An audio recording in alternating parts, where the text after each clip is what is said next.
तो बच्चों देखो, हम लोग इक्विवेलेंट रेजिस्टेंस के कैलकुलेशन पे बात बढ़ रही थी और इक्विवेलेंट रेजिस्टेंस हम लोग कैलकुलेट कर रहे थे, ठीक है ना। उस सीक्वेंस में हम लोगों ने देखा कि जब हमें डायरेक्टली सीरीज़ पैरेलल दिख जा रहा है तो कोई बात नहीं, जब हमें सीरीज़ पैरेलल डायरेक्टली नहीं दिखता है तो उस समय नेमिंग करते हैं, सेम पोटेंशियल वाले को एक नाम रखते हैं और सारे एक नाम वालों को एक जगह रखते हैं, फिर दोबारा कन्फिग्रेशन बनाते हैं। इसी सीक्वेंस में जैसे मान लो आपसे एक क्वेश्चन और पूछा जाए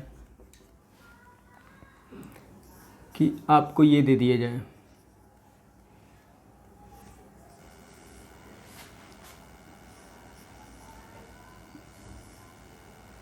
और ये ए बोल दिया जाए, ये बी बोल दिया जाए और सब आर हैं, फाइंड आर इक्विवेलेंट। तो देखो इसमें अब सीरीज़ पैरेलल डायरेक्टली नहीं दिखाई दे रहा है कहीं भी, तो क्या करोगे, तो सबसे पहले तो नेमिंग कर लो। ये बी पॉइंट है तो ये भी बी पॉइंट होगा और ये ए है, बाकी इसके बाद रजिस्टर है तो नहीं लिख सकते, इसको एक्स मानना पड़ेगा। अब देखो जो आपने एंड पॉइंट जिसके अबाउट मुझे आर इक्विवेलेंट निकालना है उनको आखिरी में रखो, साइड साइड। जितने अननोन माना है उसको बीच में रखना है, बीच में क्या माना है, एक एक्स, और सारे रजिस्टर को दिखा दो। ये किसके बीच है, ए एक्स के बीच। ये वाला रजिस्टर किसके बीच है, ए बी के बीच। ये वाला रजिस्टर किसके बीच है, बी एक्स के बीच। ये वाला भी बी एक्स के बीच। अब देखो क्या आपको डायरेक्टली दिखाई दे रहा है कि ये r/2 और फिर ये पैरेलल, फिर सीरीज़, फिर पैरेलल, और ये आप बता सकते हो। देखो इसकी वैल्यू r/2, फिर सीरीज आ जाएगा 3r/2, फिर पैरेलल r के साथ तो 3r/2 into R upon 3r/2 plus R, ये बन जाएगा 3/5 आर, ठीक है।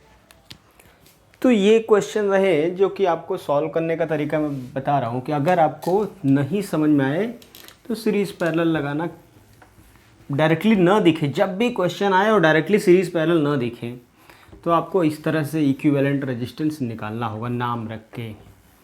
जब भी कन्फ्यूज़न हो कि मुझे सीरीज़ पैरेलल समझ में नहीं आ रहा है, इसमें कहाँ सीरीज़ है कहाँ पैरेलल है, ये बात को लेके अगर दुविधा फंसे तो आप हमेशा क्या करेंगे, आर इक्विवेलेंट निकालेंगे। हमेशा आर इक्विवेलेंट निकालने के लिए आपको नाम रखना है। इसी में प्रैक्टिस 2-4 और करते हैं जिससे कि आपको एकदम क्लियर हो जाए ये बात कि सीरीज़ पैरेलल को किस तरह करना है, ठीक है।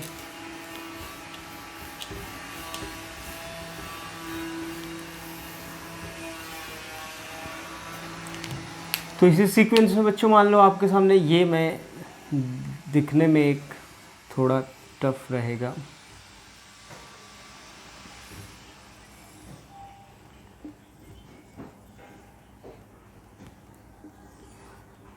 ये ए ये बी सब आर हैं, सारे रेजिस्टेंस आ रहे हैं। ए बी के बीच का मुझे इक्विवेलेंट रेजिस्टेंस बताओ, ठीक है। अब मुझे डायरेक्टली सीरीज़ पैरेलल कहीं दिखाई नहीं दे रहा है तो मैं, ये ए है ये बी है, इसको x मान लें तो ये भी x हो जाएगा और कहीं मानने की ज़रूरत नहीं। तो ए एक्स बी, ये किसके बीच, ए एक्स के बीच, ये किसके बीच, ए बी के बीच, ये किसके बीच, ए बी के बीच, ये हो गया, ये हो गया, ये हो गया, ये बी एक्स के बीच, ये बी एक्स के बीच। देखो ये पैरेलल हो गया, फिर सीरीज में आ जाएगा, फिर ये दो ऊपर के नीचे के दोनों ये पैरेलल, उसके बाद में ये पैरेलल पहले सिंप्लीफाई करोगे, फिर सीरीज में आ जाएगा, सीरीज को जोड़ोगे, ऊपर पैरेलल जोड़ोगे, फिर पैरेलल आ जाएगा। तो देखो मतलब दिखने में बस टफ है। आपको जब भी कन्फ्यूज़न हो आप क्या करोगे, नाम रख दोगे और नाम रखते ही वो सिंप्लीफाई हो जाएगा। उतना आसान है, मैं बार बार आपको बोल रहा हूँ कि वो उतना ही आसान है जितना आसान दिख रहा है। इसमें कंफ्यूज होने की एकदम से ज़रूरत नहीं है बच्चों।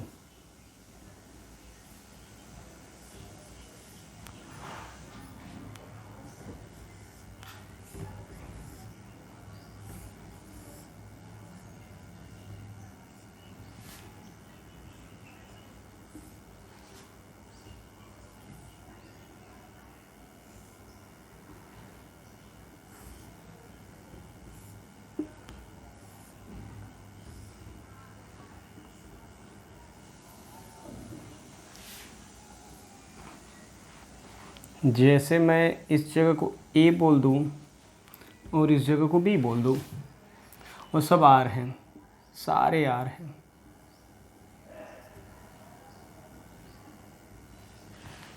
अब मुझे बताओ आर इक्विवेलेंट क्या होगा। तो मैं ऐसे ही देखो, नाम रखो, ये बी है तो ये पूरा बी बी बी, ए ए ए, इसको एक्स मान लें तो ए एक्स बी नाम रख दो। देखो सारे हो जाएंगे, ये चारों बी एक्स के बीच। मुझे लग रहा है कि इसको बताने की भी ज़रूरत नहीं, ये दिखने में बस कॉम्प्लेक्स है और ये बहुत आसानी से आप लोग कर ले जाओगे। ठीक है बच्चों,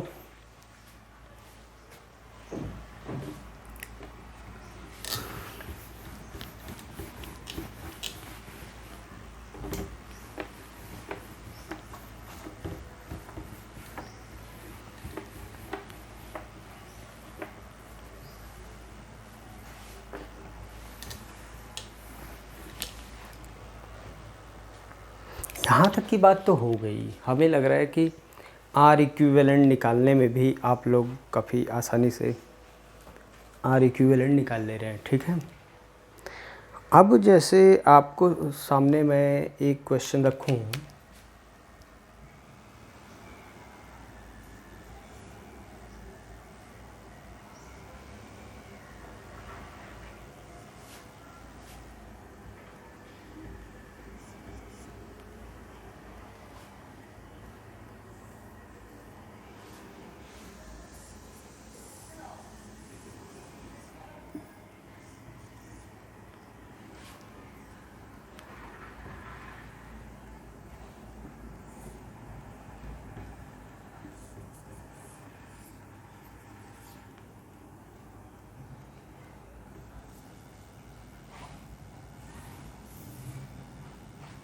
ये सब आ रहे हैं,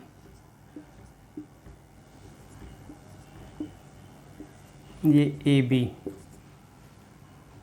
आर ए बी बताओ मुझे। तो ठीक है बच्चों, बहुत आसानी से बताया जा सकता है आर ए बी। देखो जैसे इसको, ये बी है तो इसको एक्स मान लें तो ये भी एक्स, ये भी एक्स।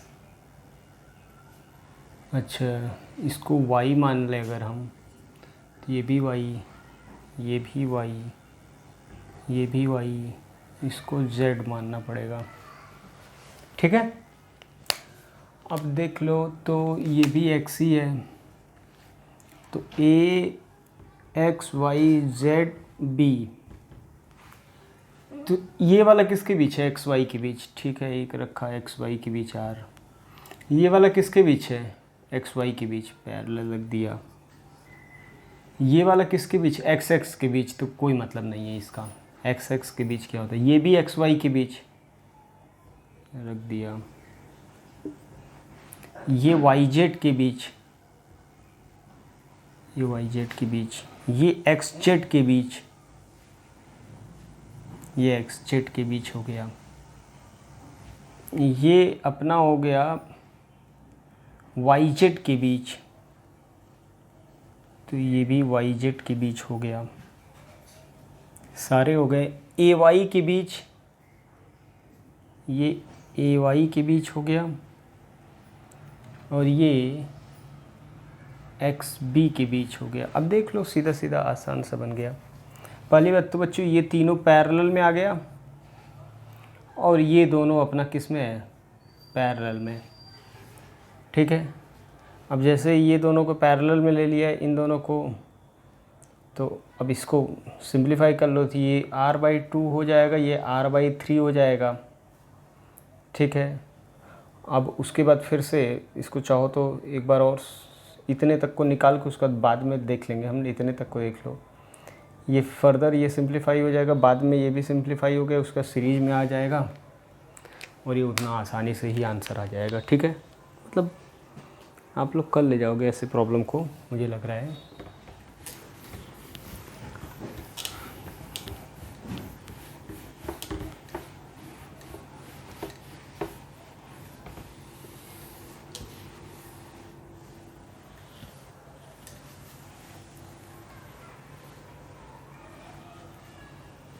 आर इक्विवेलेंट जो है बच्चों,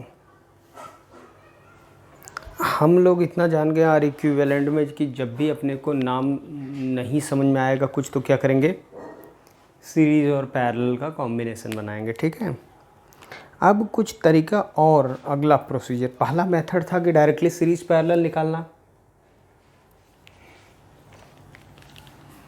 तो प्रोसीजर में हम आर इक्विवेलेंट कैलकुलेशन में पहला तरीका जो समझा हम लोगों ने, देखो 4 तरीके हम लोग पढ़ेंगे आर इक्विवेलेंट निकालने के, 4 में से किसी न किसी तरीके से आर इक्विवेलेंट कैलकुलेट हो जाएगा। पहला method of calculating R equivalent, तो पहला तरीका जो हम लोग डिस्कस कर चुके, बेसिक सीरीज एंड पैरेलल।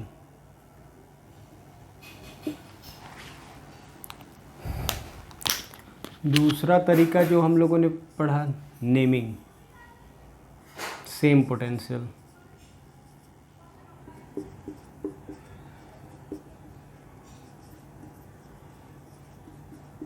ठीक है, थर्ड जो हम लोग पढ़ने जा रहे हैं अभी, वो पढ़ेंगे व्हीटस्टोन ब्रिज।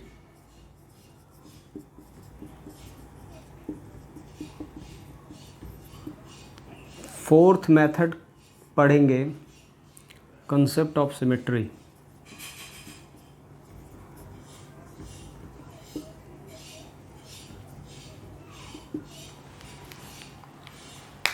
तो ये तो हम लोगों ने बेसिक डिस्कस कर लिया, ये भी डिस्कस कर लिया, अभी ये कंप्लीट कर लिया। अब हम लोग व्हीटस्टोन ब्रिज क्या है, ये किस तरह हेल्पफुल है अपने को आर इक्विवेलेंट कैलकुलेट करने में, तो इसको समझते हैं। ठीक है ना, किस तरह ये हेल्पफुल है।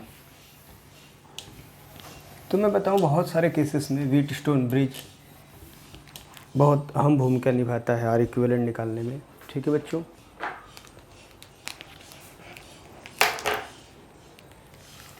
जैसे कि व्हीटस्टोन ब्रिज कहते किसे हैं, व्हीटस्टोन ब्रिज शॉर्ट में इसको बोलते हैं WSB। व्हीटस्टोन ब्रिज एक कन्फिग्रेशन है, जैसे मतलब 5 रेजिस्टेंस का कॉम्बिनेशन। क्या है ये, combination of 5 registers.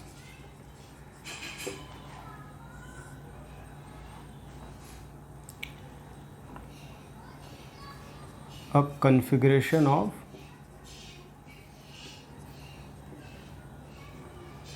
Combination of 5 registers. एक R1 मान लो हो जाए, कोई भी हो वो, एक R2 हो जाए, एक R3 हो जाए, एक R4 हो जाए, एक R5 हो जाए। अगर देखो, अगर आप ऐसे ऑब्ज़र्व करोगे तो ये दोनों पैरेलल सीरीज में हो जाएगा, ये भी सीरीज में, तो ये तीनों पैरेलल बन गया। ऐसे नहीं करना है, आपको ऐसे देखना है, ये बीच वाला जो है उसके परपेंडिकुलर। ठीक है,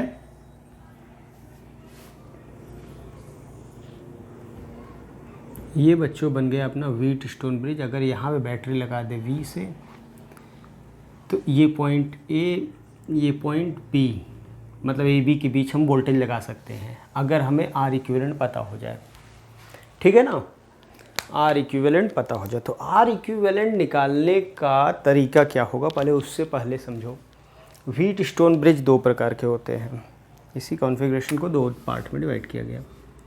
एक तो बोला जाता है बैलेंस्ड,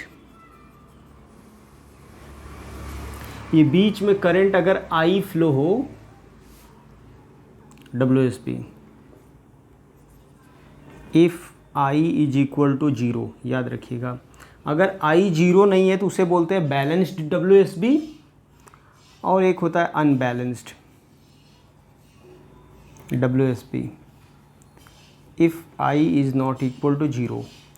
ये बीच से करंट अगर फ्लो नहीं कर रहा है बीच वाले रजिस्टर से, तो उसे बोलेंगे अनबैलेंस्ड। बैलेंस्ड अगर नहीं फ्लो हो रहा है तो बैलेंस्ड, अगर फ्लो हो रहा है तो उसे अनबैलेंस्ड। ठीक है, एक आध 2 क्वेश्चन मैंने किया भी था, तो वो अनबैलेंस्ड का एग्जांपल था।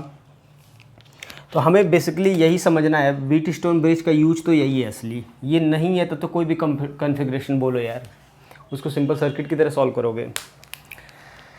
तो अनबैलेंस्ड WSB, बैलेंस्ड WSB में R इक्विवेलेंट कैसे निकालना है ये देखो। पहली बात तो कंडीशन लगाओ, पहले याद रखो, कंडीशन फॉर बैलेंस्ड WSB। अब आप खुद बताओ, कंडीशन फॉर बैलेंस्ड WSB, अगर इसको P बोल दें, इसको Q बोल दें, क्या है? IPQ is 0, that is I implies VP equal to VQ। Potential difference same होना चाहिए, ठीक है ना? इसके क्रॉस पोटेंशियल डिफरेंस और इसके क्रॉस पोटेंशियल डिफरेंस बराबर होगा। लेट V, अगर इसको V बोल दें, हम इसको भी V बोल दें, तो इधर से जो करंट I1 आएगा, इधर से आएगा, इधर तो जाना नहीं है कुछ 0, तो इधर से I1 ऐसे निकल जाएगा। और इधर से जो करंट ऐसे I2 आएगा, इधर जाना नहीं है अगर, तो इधर निकल जाएगा I2। तो I1, तो मतलब जो करंट IAP है that is equal to IPB। यहाँ से देखा जाए तो करंट ये लिखना होगा, कैसे लिखोगे? ये लिखोगे VA, ये V है, VAV है, देखो VA माइनस V अपॉन, ये भी V, इसको V नोट बोल दो, कन्फ्यूज हो जाओगे। VA minus V upon R1 is equal to, यही करंट इधर फ्लो होगा, इधर फ्लो हो जाएगा तो क्या हो जाएगा? V minus VB by R2, equation number 1। Equation number 2 देखो, IBQ is equal to IQB। यहाँ से देखोगे तो कैसे बनेगा? VA minus V by R2 is equal to V minus VB upon R5।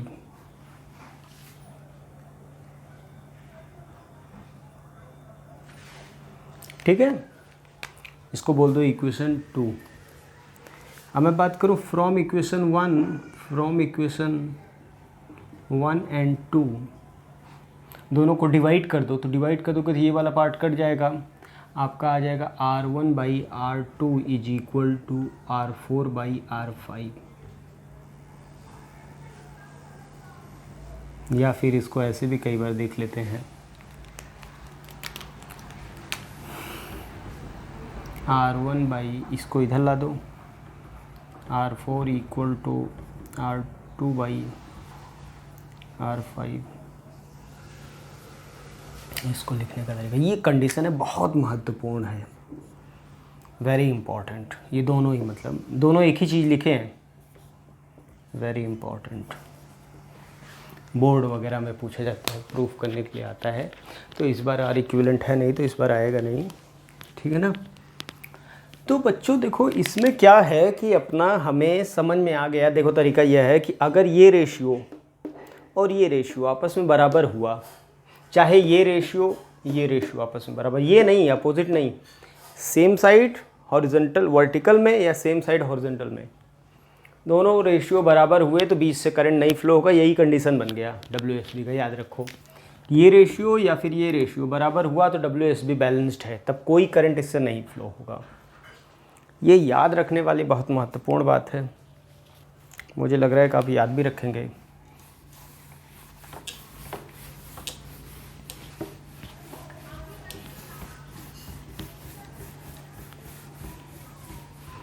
WSB पहचानने का तरीका बहुत आसान है, ठीक है? तो अगर ऐसा WSB बैलेंस्ड है तो हम बीच वाला रजिस्टर एलिमिनेट कर सकते हैं, क्योंकि उससे तो कोई करंट फ्लो हो नहीं रहा है। तो मतलब हम अगर बैलेंस WSB है तो हम बीच वाले रजिस्टर को एलिमिनेट कर सकते हैं। ये बात भी याद रखने लायक है कि अगर बीच वाले रजिस्टर से कोई करंट नहीं फ्लो हो रहा है तो उससे हम एलिमिनेट कर लेंगे। जैसे कि मान लो एक एग्जांपल आपको दूं मैं, ठीक है। एक एग्जांपल बच्चों मैं ये दे रहा हूँ, 2 ओम, 4 ओम, 5 ओम,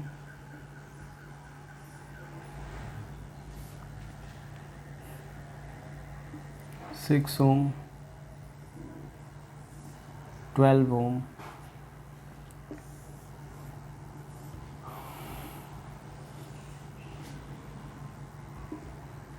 12 वोल्ट की बैटरी। आपसे पूछा जा रहा है फाइंड आई नॉट।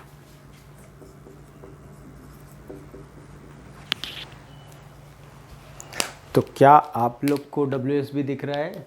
क्लियरली दिख रहा है कि WSB, जो लोग बच्चे देख पा रहे हैं। और ये दोनों रेशियो चाहे ऐसे देख लो, चाहे ऐसे 1:2 है, चाहे हॉरिजॉन्टल में देख लो, दोनों तरीके से 1:2 है।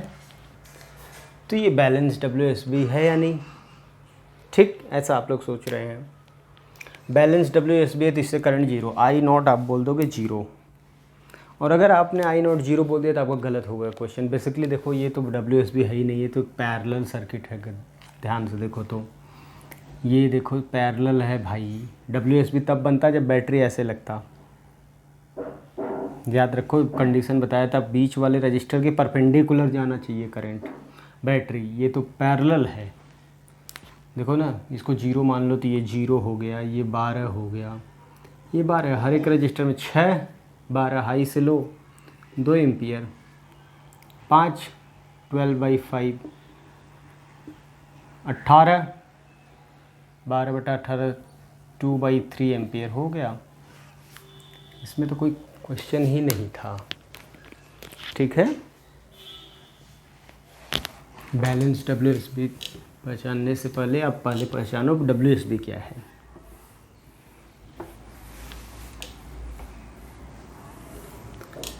अब मैं बात करूं बच्चों, तो जैसे मान लो आपके सामने ये क्वेश्चन रहा,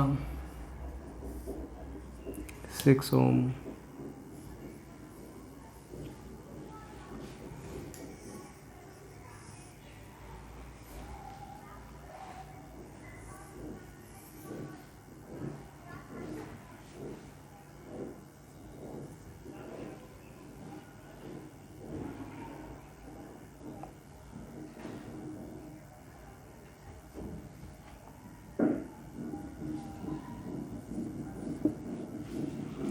मुझे बताओ AB। तो इस बात तो समझ में आ रहा है कि RAB बताना है, फाइंड RAB। RAB बताना है तो RAB इस बात कैसे बताओगे आप? ठीक है, जैसे मुझे RAB की बात करनी है तो RAB जो होगा अपना,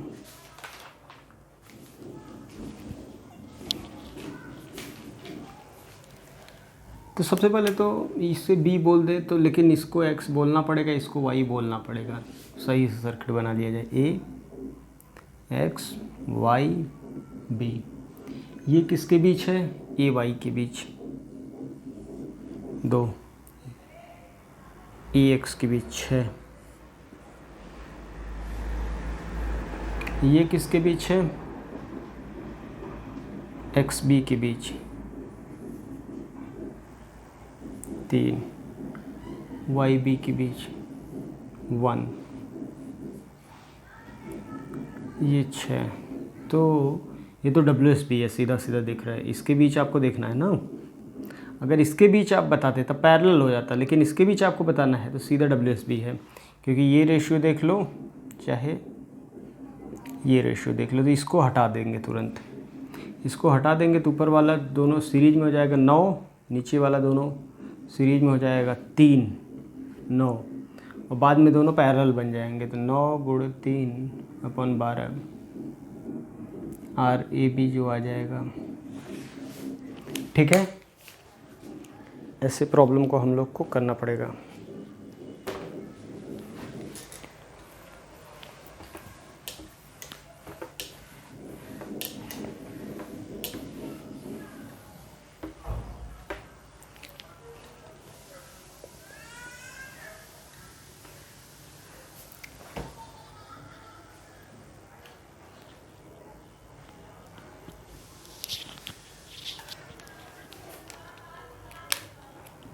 जैसे बच्चों आपको बोल दिया जाए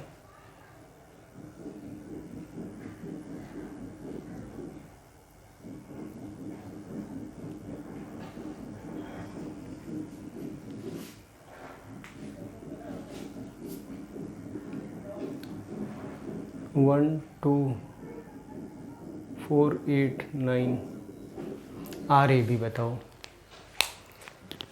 तो इस बार क्या WSB आपको दिख रहा है?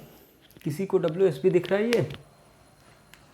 तो WSB तो शायद नहीं दिख रहा है, ठीक है।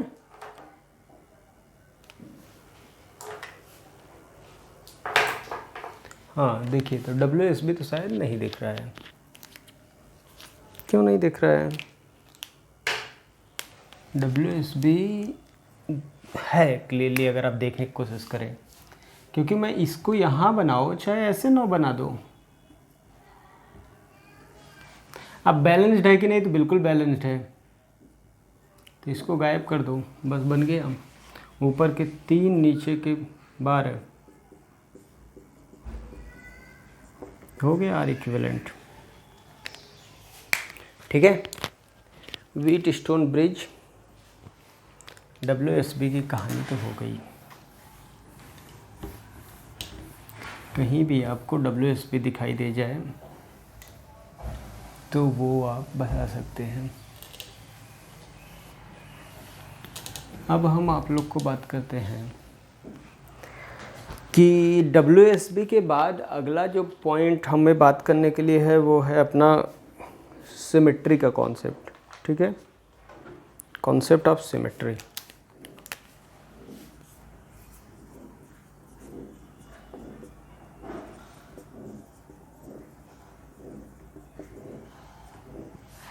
कॉन्सेप्ट ऑफ सिमेट्री जो है, कॉन्सेप्ट ऑफ सिमेट्री क्या कहता है कि अगर मुझे 2 पॉइंट A और B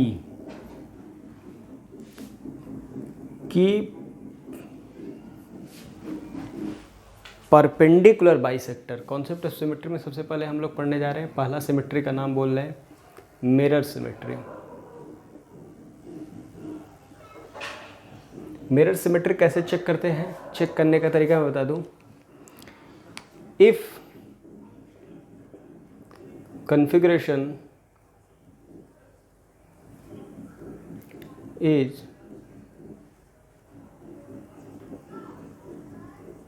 symmetrical about perpendicular bisector of AB। चेक करने का तरीका क्या है कि परपेंडिकुलर बाइसेक्टर के अबाउट क्या हो, सिमेट्रिकल हो। जैसे कि मैं आपको बताऊं,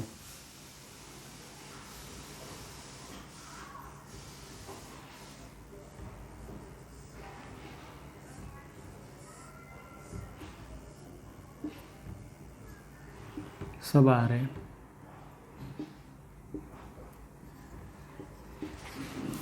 अगर सारे रजिस्टर आ रहे हैं तो क्या, अब इसको चेक करने का तरीका देखो। जिन 2 पॉइंट के अबाउट पहले चेक करो मिरर सिमेट्री है कि नहीं। जिन 2 पॉइंट के अबाउट आपको वो कैसे, क्योंकि देखो नाम रखने में भी 1 2 3 थोड़ा कॉम्प्लेक्स हो जाता है, इसमें भी सुविधा बताया गया। तब कहा गया कि जिन 2 पॉइंट के अबाउट आर इक्विवेलेंट आपको निकालना है, पहली बात उन दोनों पॉइंट्स को ध्यान से देखो। ध्यान से देखने के बाद उस पर एक परपेंडिकुलर ड्रॉ करो, परपेंडिकुलर बाइसेक्टर, ये लाइन परपेंडिकुलर बाइसेक्टर। और कॉन्फ़िगरेशन अगर परपेंडिकुलर बाइसेक्टर के अबाउट सिमेट्रिकल हो, मतलब ऐसा इधर जैसा दिखाई दे रहा है वैसा इधर भी दिखाई दे इस लाइन के अबाउट, तो वो कॉन्फ़िगरेशन बोला जाएगा मिरर सिमेट्री। वो कॉन्फ़िगरेशन क्या बोला जाएगा? Mirror symmetry. पहले तो पहचानना आ गया।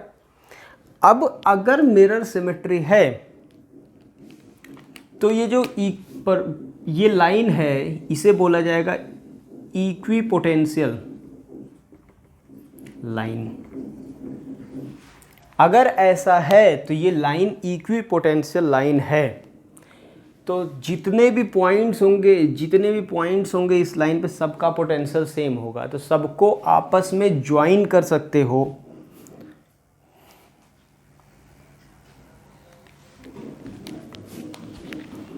बात समझ में आया? जितने पॉइंट्स हैं इस लाइन पे इक्वी पोटेंशियल है, तो उस पे सारे पॉइंट्स को एक जगह ला सकते हो, या फिर कहीं भी उसी लाइन में कहीं भी वायर को ऊपर ले जा सकते हो, नीचे ले जा सकते हो, मतलब वर्टिकल में ही करना है जो भी काम करना है। कनेक्शन रिमूव कर सकते हो लेकिन वर्टिकल में, हॉरिजॉन्टल में नहीं। ऐसे इक्वी पोटेंशियल नहीं है, ऐसे है। जिस डायरेक्शन में उस डायरेक्शन में आज़ादी है। आज़ादी के हिसाब से जैसा बोला जाए कि सॉल्व करने का मतलब, इसका नाम अगर V बोल दे पोटेंशियल, तो यहाँ का भी पोटेंशियल V होगा, तो यहाँ का पोटेंशियल V होगा। तो इस रजिस्टर को दो पार्ट में तोड़ दे अगर हम सीरीज में, आधे आधे में सोचने के लिए, R/2 R/2, तो ये पॉइंट आपस में ज्वाइन किया जा सकता है। तो ज्वाइन किया जा सकता है, तो कैसा बनेगा कॉन्फ़िगरेशन देखो।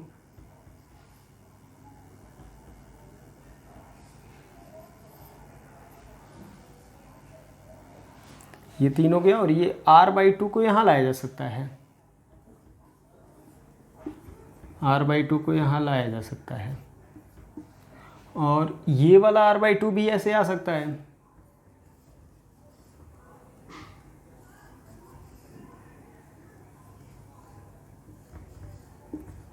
R/2 और ये B। और अब देखो क्या ये आसानी से सॉल्व हो जाएगा?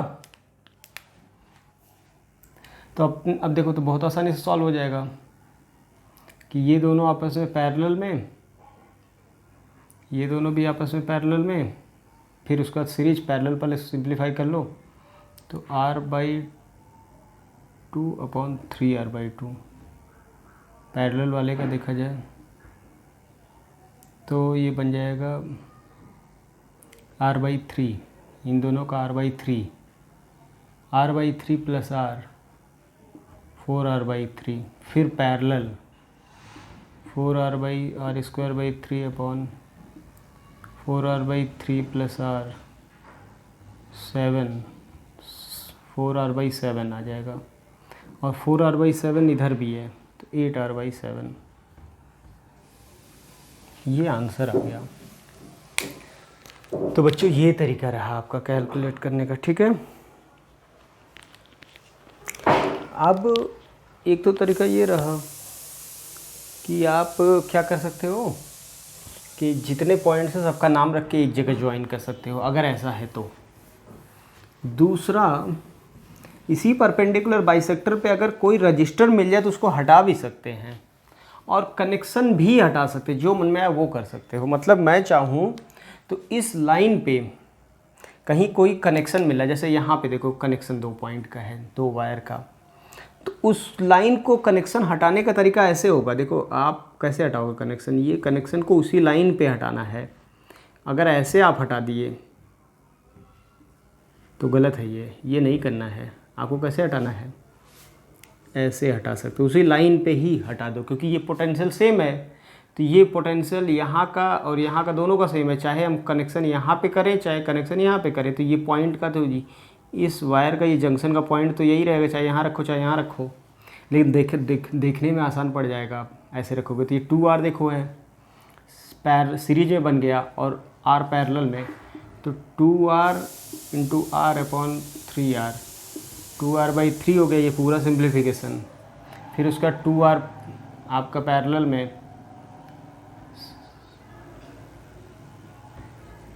8R/3 हो गया, और नीचे देखो 2R पैरेलल में है, 2R/8R/3 प्लस 2R, तो ये बन जाएगा अपना कितना 16/3/14/3, तो 16R/14, 8R/7। ठीक है, देखो जो पहले आपने किया था। तो दोनों ही तरीके आपको समझ में आने चाहिए। क्या क्या कर सकते हो, आपकी आज़ादी पहले समझो कि उस वर्टिकल लाइन पे कोई रजिस्टर मिलेगा तो सेम पोटेंशियल में रहेगा, उसको हटा सकते हैं। दूसरा, उस परपेंडिकुलर बाइसेक्टर पे हम क्या क्या कर सकते हैं, कोई कनेक्शन हटा सकते हैं, उस परपेंडिकुलर बाइसेक्टर पे कोई भी कनेक्शन आप हटा सकते हो। जैसे कि आपके सामने मान लो ये आ गया,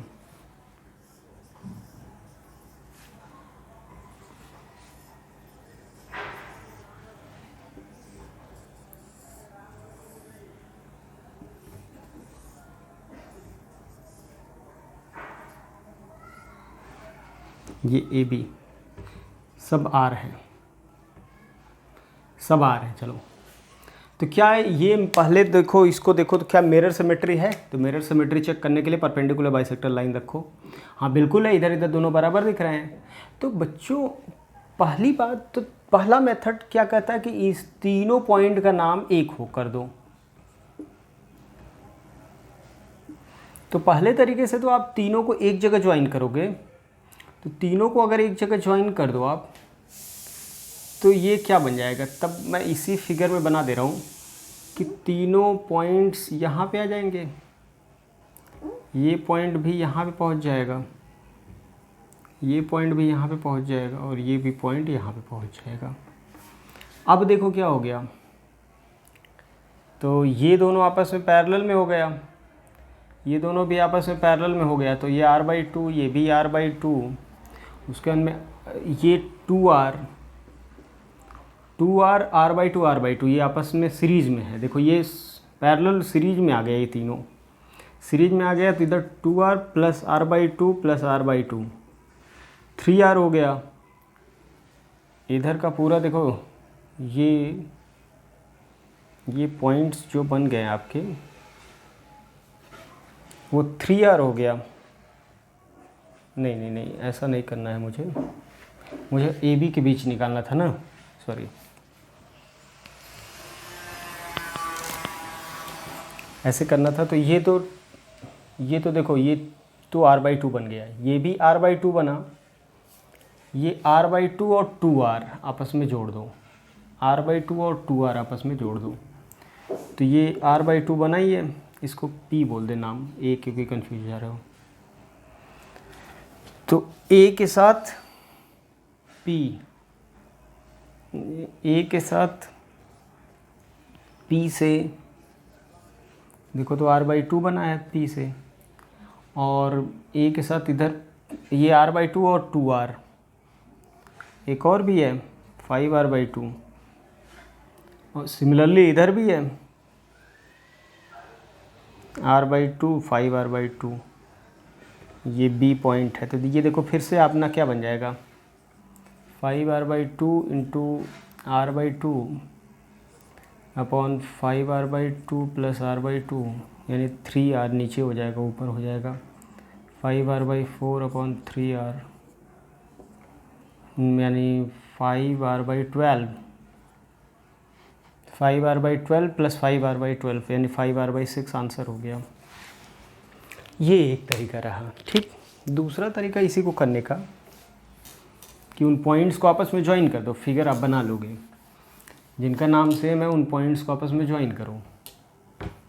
दूसरा तरीका सोच सकते हैं जो आप, वो ये सोच सकते हैं कि हम क्या कनेक्शन भी हटा सकते हैं। तो बिल्कुल कनेक्शन हटा सकते हो। कैसे हटाना है याद रखना, ऐसे नहीं हटाना है, हॉरिजॉन्टल में नहीं, बराबर है, बराबर वर्टिकल में है, तो वर्टिकल लाइन में कहीं भी रख सकते हो ना, यहाँ रखो यहाँ रखो।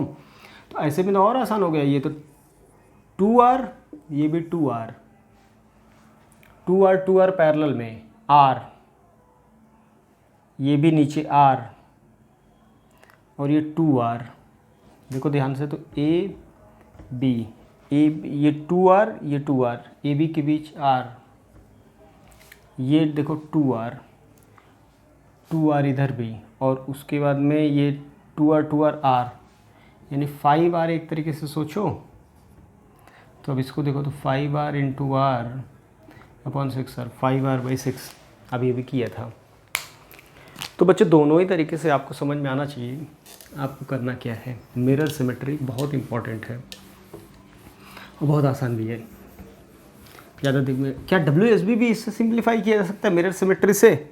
हाँ देखो ना, WSB तो चलो एक और एडवांस लेवल का है, मिरर सिमेट्री में तो हम आसान सा अगर देखें, जैसे मान लो ये आपको निकालना हो R R R R R R R R R, तो क्या आप इसके अबाउट निकालना है तो मैं ऐसे रखूँगा तो ये पूरा इक्वी पोटेंशियल आएगा, तो इस रजिस्टर को हटा सकते हो क्योंकि इधर इधर बराबर दिखाई दे रहा है। तो ये WSB से भी हटा सकते हैं।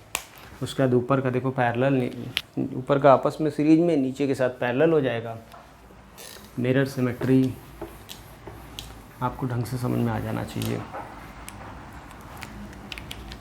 मिरर सिमेट्री में अगर आपको समझ में आ रहा है,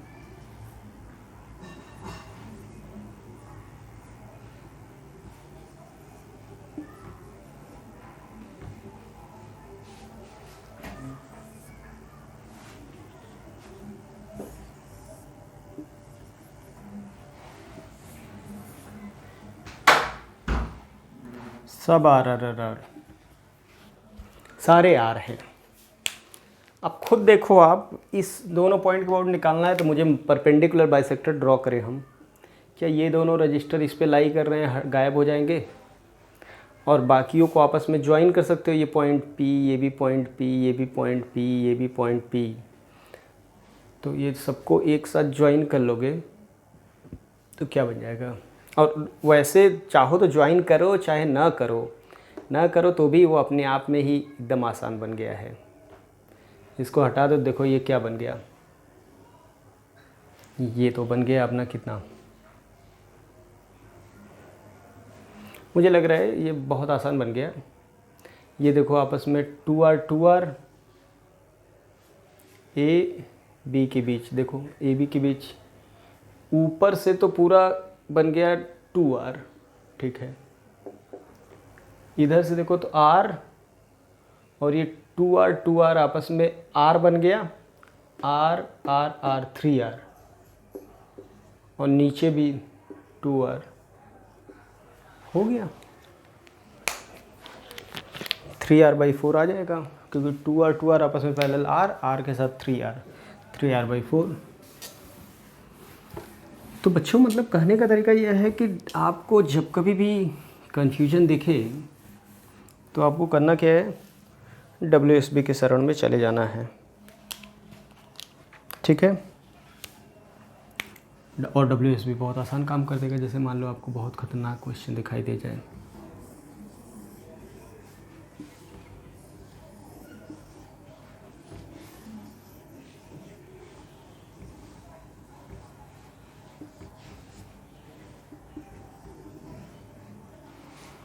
ये A ये B सब आर हैं, बताओ मुझे यार। आर तो है लेकिन परपेंडिकुलर बाइसेक्टर देखा जाए तो मिरर सिमेट्री है, और अगर मिरर सिमेट्री है तो ये गायब कर दो, सब पैरेलल में आ गया कि नहीं एक लाइन में। अब 2R चारों पैरेलल में, तो 2R/4, ठीक है। ऐसे प्रॉब्लम हमें लग रहा है कि आपके सामने अगर आएगा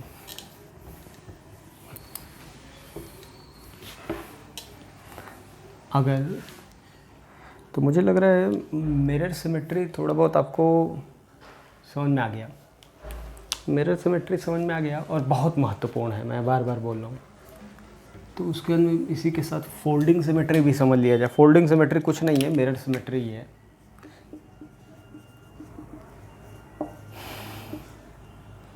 चेक करने का तरीका, if configuration is symmetrical about line AB, इस बार AB के अबाउट ही अगर सिमेट्रिकल हो, जैसे कि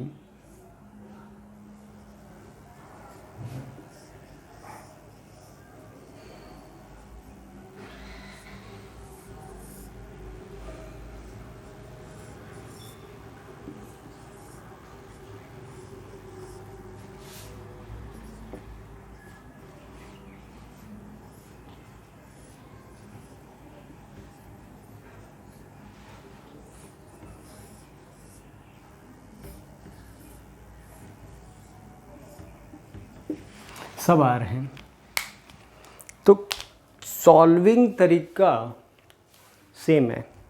पहला जैसे मिरर सिमेट्री, फोल्डिंग सिमेट्री, दोनों में ही तरीका सेम होगा। परपेंडिकुलर बाइसेक्टर का जो लाइन होगा वो सब इक्विपोटेंशियल कहलाएंगे। इसमें थोड़ा आज़ादी ज़्यादा है कि जितने लाइन होंगे परपेंडिकुलर वो सारे इक्विपोटेंशियल कहलाएंगे। मतलब अगर देखो वर्टिकल मिरर सिमेट्री तो है, इसमें देखो ध्यान से, तो मिरर सिमेट्री भी है। मिरर सिमेट्री होने की वजह से ये सब इक्विपोटेंशियल हो जाएंगे। और फोल्डिंग क्या कहते हैं, फोल्डिंग लाइन ए बी के अबाउट सिमेट्रिकल हो। तो ए बी के अबाउट देखो ये लाइन अगर रखो तो ऊपर नीचे एक जैसा है। तो अगर फोल्डिंग सिमेट्री है, मिरर सिमेट्री भी है, तो मिरर सिमेट्री वाला कॉन्सेप्ट लगा के तो आंसर निकाला ही जा सकता है। मैं बोल रहा हूँ कि मिरर सिमेट्री के साथ साथ फोल्डिंग सिमेट्री भी है इसमें। तो मिरर सिमेट्री का तरीका पता है। फोल्डिंग सिमेट्री अगर है तो उस लाइन के अबाउट ऊपर और नीचे के सारे पोटेंशियल सेम होंगे। मतलब ये पॉइंट अगर n है तो इसका भी पोटेंशियल n होगा, इसका पोटेंशियल अगर जो है तो वही इसका पोटेंशियल होगा, इसका पोटेंशियल जो होगा वही इसका पोटेंशियल होगा, इसका पोटेंशियल जो होगा वही इसका पोटेंशियल होगा। ये x तो ये भी x, ये y तो ये भी y, ये z तो ये भी z। मतलब सारे केवल परपेंडिकुलर बाइसेक्टर के अलॉन्ग इक्विपोटेंशियल नहीं, सभी इक्विपोटेंशियल हर पॉइंट सिमेट्रिक स्थान पे इक्विपोटेंशियल ये बराबर होंगे। मैं पूरा इक्विपोटेंशियल नहीं बोल रहा हूँ, मैं कह रहा हूँ कि ये इसके बराबर होगा। ये ज़रूरी नहीं कि ये दोनों आपस में बराबर हों, मैं ये नहीं बोल रहा हूँ। और जबकि मिरर सिमेट्री में क्या था, ये पूरी लाइन जो परपेंडिकुलर बाइसेक्टर वाली लाइन है वो इक्विपोटेंशियल लाइन थी। पहली बात कन्फ्यूज मत होना कि मिरर सिमेट्री में वो जो लाइन थी, पूरी लाइन का लाइन इक्विपोटेंशियल था, सब कुछ एक बराबर था। फोल्डिंग में मैंने क्या कहा कि फोल्डिंग में जो परपेंडिकुलर लाइंस हैं, चाहे ये सब आपस में बराबर होंगे, बराबर दूरी के, एक जैसे। यहाँ से जितना दूर पे ये उतना दूर पे ये बराबर होंगे। ये नहीं कह रहा हूँ कि ये पूरी लाइन इक्विपोटेंशियल मतलब ये सब बराबर हैं तो इस हिसाब से इसको गायब कर दो, ऐसा नहीं कह रहा हूँ मैं। ये बराबर, ये और ये बराबर होंगे, इसके अबाउट जितना दूर पे ये इसके बराबर होगा, ये इसके बराबर होगा, ये इसके बराबर होगा। ठीक है, अगर ऐसा है तो अगर फोल्डिंग सिमेट्री है तो फोल्ड कर दो, फोल्डिंग सिमेट्री है तो फोल्ड कर दो, बस यही कहने का मतलब है। फोल्डिंग सिमेट्री है तो फोल्ड कर दो, तो ये इस पे चला जाएगा, ये इस पे चला जाएगा, ये इस पे चला जाएगा, ऐसे करके ऐसे कर दो। तो आप बताओ क्या हो जाएगा, कुछ हो नहीं जाएगा। सारे रजिस्टर के ऊपर पैरेलल में आ जाएगा ये पूरा, ये इसके पैरेलल चला जाएगा, ये इसके पैरेलल चला जाएगा, ये इसके पैरेलल, ये इसके पैरेलल, ये इसके पैरेलल। तो जहाँ जहाँ R है वहाँ R/2 बन जाएगा पैरेलल में। तो ये 2R था, इसी के ऊपर 2R और पैरेलल आएगा तो R बन जाएगा। तो मतलब देखो क्या बन गया तब फोल्डिंग सिमेट्री अप्लाई करने के बाद ये पॉइंट को इसमें फोल्ड कर दो, इसको यहाँ फोल्ड कर दो, इसको यहाँ फोल्ड कर दो। तो फोल्डिंग सिमेट्री लगाओगे तो ये देखो, तो इस पर तो कुछ आएगा नहीं, ये तो एज इट इज़ रखो। ए बी के बीच 2R,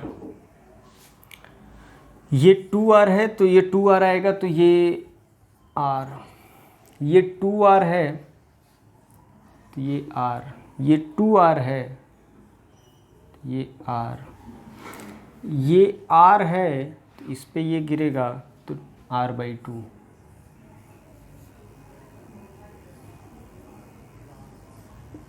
R/2 R/2 R/2 R/2। अब बच्चे देखो क्या ये मिरर सिमेट्री है क्या? अब हाँ मिरर सिमेट्री है। तो इन सबको आधा आधा बांट के चाहो तो ला दो, इसको बनाने के लिए बराबर ही तो R/2 डिवाइड करोगे, या फिर आधा आधा ना बांटो तो आप इसी में कनेक्शन हटा दो। देखो ये दोनों आपस में कैसे बन जाएंगे, सीरीज में R R R R R/2 plus R 5R/2 और इधर R 5R/2 ऊपर हो जाएगा, नीचे R और 2R तो 2R/3। अब फिर से पैरेलल लगा दोगे। तो मुझे लग रहा है कि आप लोग को कम से कम फोल्डिंग सिमेट्री, मिरर सिमेट्री ये तो समझ में आ गया होगा। R इक्विवेलेंट की कहानी जो है वो तो समझ में आ गई होगी कि R इक्विवेलेंट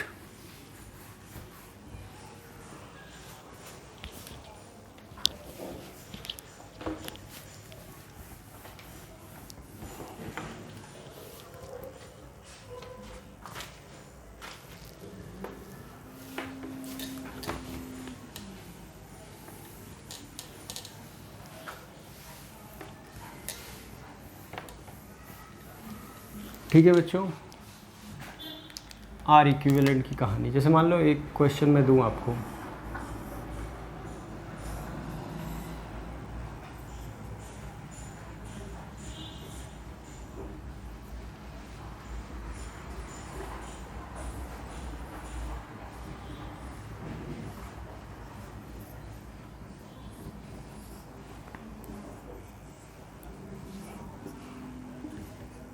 सब आर है, तो क्या मुझे आर ए बी बताने के लिए क्या फोल्डिंग सिमेट्री है?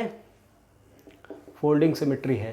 मिरर सिमेट्री भी है, हाँ मिरर सिमेट्री भी है, दोनों है। तो दोनों है तो कोई बात ही नहीं, चाहो तो इसको पहले फोल्ड कर लो, इसको पहले फोल्ड करके तब मिरर लगा दो, चाहे तो पहले मिरर लगा के तब फोल्डिंग लगाओ, या फिर ना भी फोल्ड करो। लेकिन अगर फोल्डिंग में पहले लगा दो तो फोल्डिंग लगा दो तो ये इस पे गिर जाएगा, ये इस पे गिर जाएगा, ये ऊपर के सारे कैसे हो जाएंगे? r/2 r/2 r/2 r/2 r/2, और नीचे का हट जाएगा पूरा। उसके बाद आपको तरीका पता है, उसके बाद क्या करते हैं, इसको r/4 में डिवाइड कर लो। एक तरीका तो ये था कि इसको बराबर बनाने के लिए इधर r/4 और इधर r/4, तभी तो ये मिरर सिमेट्री दिखा पाओगे। अगर एक रखोगे तो थोड़ी ना रख पाओगे। बराबर बनाने के लिए इधर r/4, क्योंकि वो r/2 सोचो चाहे 2 रजिस्टर सोचो, एक ही बात है।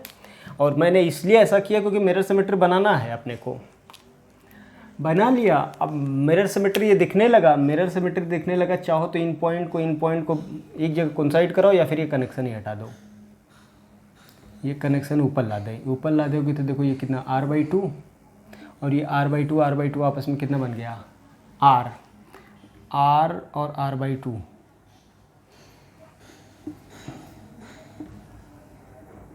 r/3, इसका r/3 और ये सीरीज में आएंगे, प्लस r 4r/3, और नीचे 2r पैरेलल में, 2r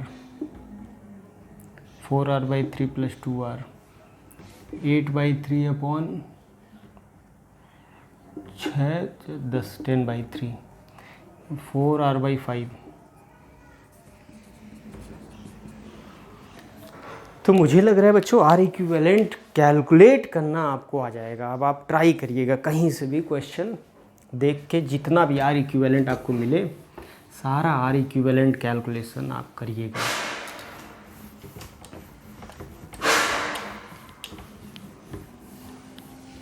आर इक्विवेलेंट आपको आ जाना चाहिए। अब आर इक्विवेलेंट आ गया तो आर इक्विवेलेंट का कैलकुलेशन के बाद हम इसका एप्लीकेशन देखेंगे। Application of R equivalent, application of R equivalent क्या कहलाता है?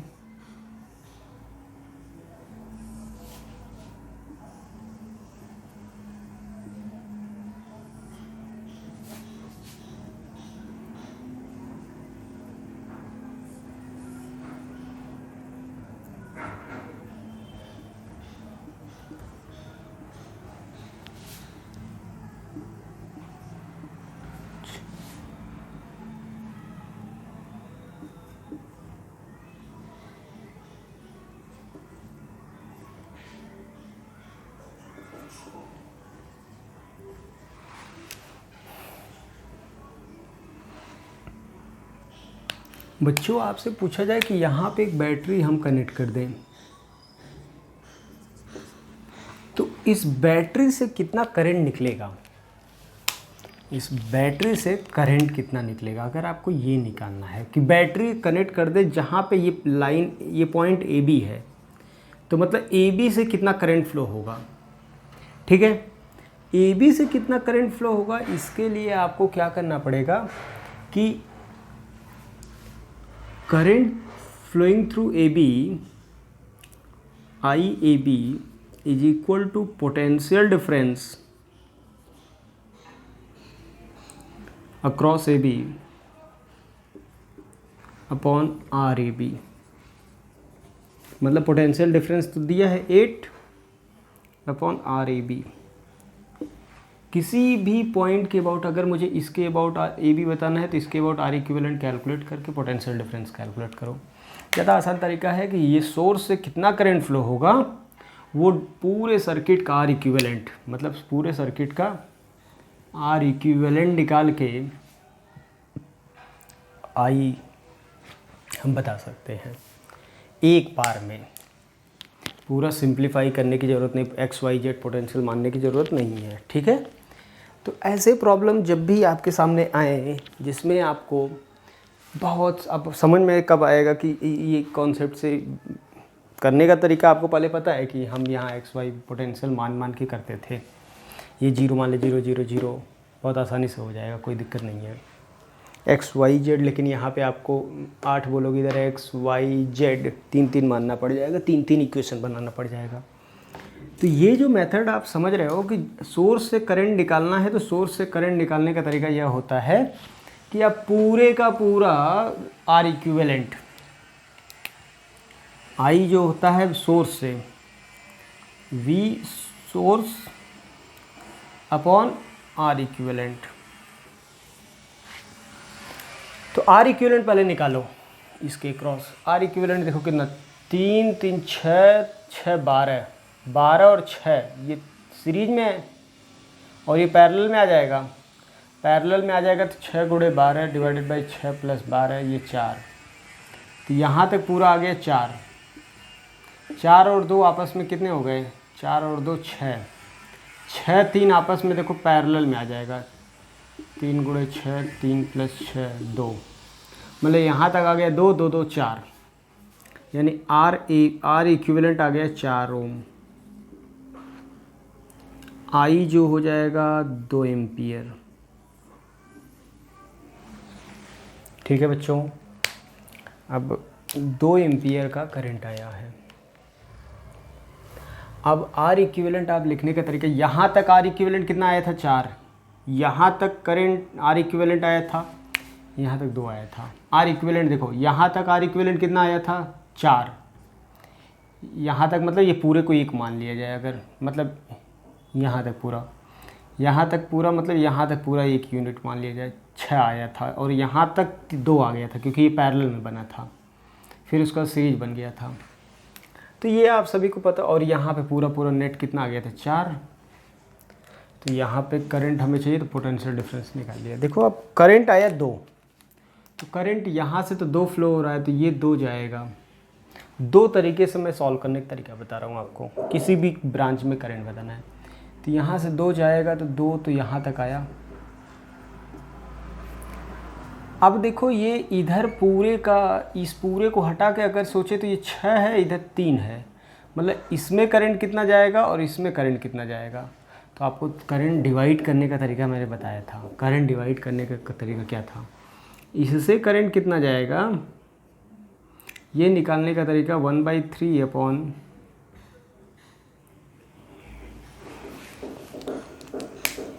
केवल 2 रजिस्टर रहे, तो करंट डिवाइड करने का तरीका तो सीख लो।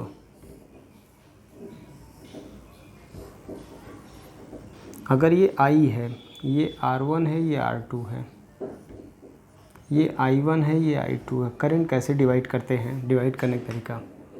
I1 तो आपको पता ही है, I into 1/R1, 1/R1 plus 1/R2। इसको देखा जाए तो I/R2 upon R1 plus R2। Voltage निकालना होता था तो जिसमें वोल्टेज चाहिए वही न्यूमरेटर में होता था। करंट में उल्टा कर दो, अगर 2 हैं आपस में तो इसका करंट निकालना है तो न्यूमरेटर में इसको रखो, और इसका करंट निकालना है तो न्यूमरेटर में इसको रखो। याद रखना ये तरीका, जिसका करंट निकालना है उसको न्यूमरेटर में नहीं रखना है, डिनोमिनेटर में सबको रखना है, न्यूमरेटर में अपोजिट वाले को रखो। तो इसमें करंट कितना जाएगा, इसमें करंट जाएगा तो 6 को न्यूमरेटर में रखे, 6 divided by 3 plus 6 into 2, total current 2, तो 2/3, 4/3। इससे करंट आया 4/3, तो इससे 2 माइनस 4/3 करोगे तो 2/3 इधर निकला। अब ये 2/3 यहाँ तक आया, अब ये 2/3 यहाँ तक आएगा, तो ये देखो 2/3 तो यहाँ तक आगे निकल गया। अब ये करंट देखो तो ध्यान से, इधर 6 है और बाकी ये पूरा कितना है यहाँ तक 12, 6 और 12, तो इससे करंट कितना जाएगा निकालना है, तो 2/3 और इससे निकालना है तो आपके लिए 12 ऊपर रहेगा, 12 और 6 18, 1/3 2/9। इससे करंट 2/9, तो इधर कितना चला जाएगा 2/3 माइनस 2/9, 12/27, मतलब 4/9। ये करंट है बच्चों आपका, ठीक है। ये तरीका रहा। ये तरीका तब के लिए है जब आपको समझ में आ जाए कि आर इक्विवेलेंट कैसे लिखना है, ठीक है। दूसरा मेथड थोड़ा आपको दिखाई देने में कुछ बच्चों को दिक्कत हो रहा होगा, समझ में नहीं आ रहा होगा, तो मैं फिर से एक बार इसको करके समझा दे रहा हूँ। पहले ये तरीका समझ लो आप, करंट डिवाइड करना जानी गए हो, ये तरीका समझ लो।